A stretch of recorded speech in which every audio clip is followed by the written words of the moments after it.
Hey guys, and how you going? And today I want to look at something very important, and that's when we have a map and we want to do some analysis on it, we need to think that our pixels are a certain size, and we only have a certain number of pixels between points.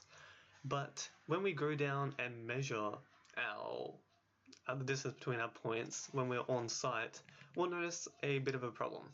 So that is the field distance between these 2 points is 50 meters, up to 50 meters, right?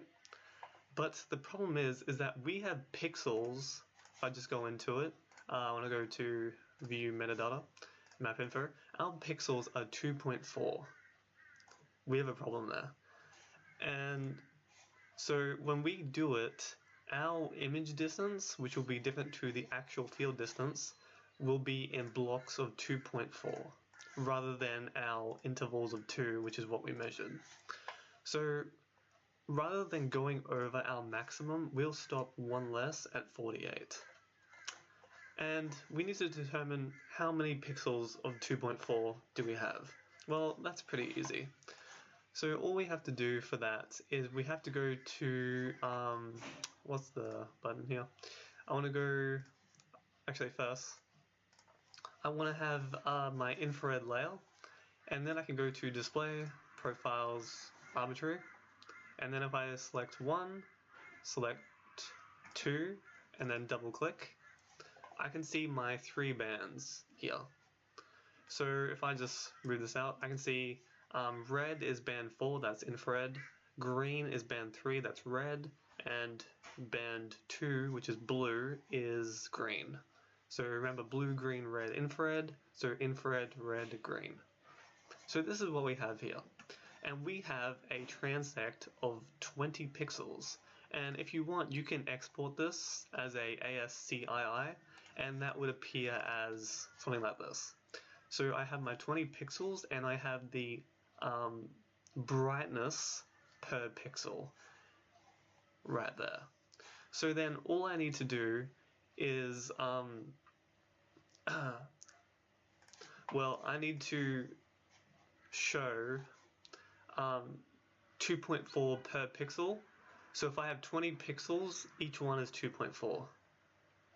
And that's how I have these. So I should have, I'll have as close to 50 as possible, because that's the 20 pixels.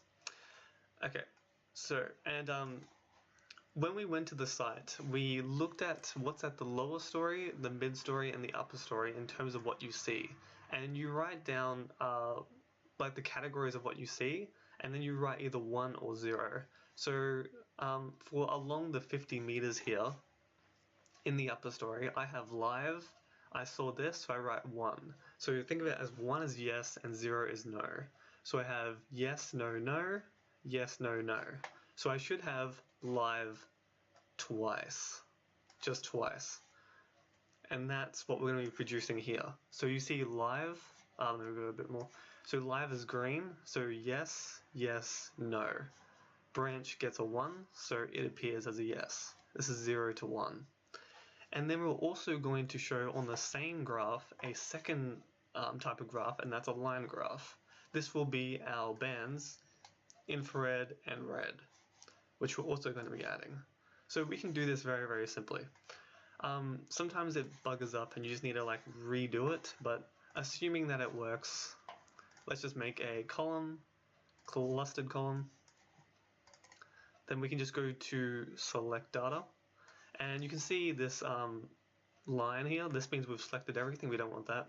So just like the first one, go remove, remove, remove, remove, remove, remove. Just get rid of all the data. And if I just move this out of the way, you can see this graph changing. Now there's no data in this box, so it's completely blank. That's exactly what we want. So now we just want to add our upper story foliage. So we can do that, just add series name is just the title of the column. And the series values, make sure to get rid of this, otherwise it'll give you an error. I want to just get everything in live. There you go. So that's our first bar of live. And we don't want 26 as our horizontal. We looked at 50 meters, so that's what we want to select. So now we can see 0 to 50 right there. That's pretty good. And before I go any further, let me just change the color of this. Blue. No, I want change it to green for vegetation. That's how you do that. You just change the paint bucket. So you select on it, right click, and then choose the paint bucket drop down arrow, choose the color for you. So that's pretty fine. There's a bit of a problem here because sometimes when you do this, a top axis won't appear. That's a bit of a problem. So you sometimes just have to like redo it until it appears. I think on the new Excel versions, won't have this problem, but it does here. Anyway, so I also want to go to right click anywhere in it, then go to select data. I want to add a second one, and for this, I'm just going to be adding the near infrared. That's fine. And I want to get my series values up to there, should be okay. And then that's fine. So you can see how it goes from 0 to 600, and the live value only goes from 0 to 1. So that's why you can't see any green, because the values are so small, so the bars are essentially invisible. Even though they're not, they are there, they're just too small to see. So if I just select the near infrared bars, let me just select all the near infrared bars, right click, I can go to change series chart type, and then I can change it into a straight line graph. There you go. And then I should be able to, if I click on the left hand side, I should be able to go right click, and then I can go to format axes. No,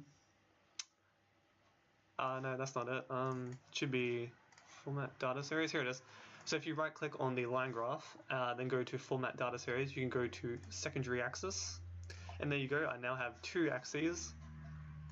And ideally, you should be able to have a second axis on the top, like you can see up here. Let me just show you what it would look like if it worked. So along the bottom, I have, this is for the bars, 0 to 50. And for my bands, I have 0 to 48. You can see that along the top. This is why if I had 0 to 50 for the lines, since this only goes to 48, this line would stop here, the second from the right, because it doesn't go to 50, it just goes to 48. So ideally you should have two axes per type of graph, so 2 for the bars and 2 for the lines.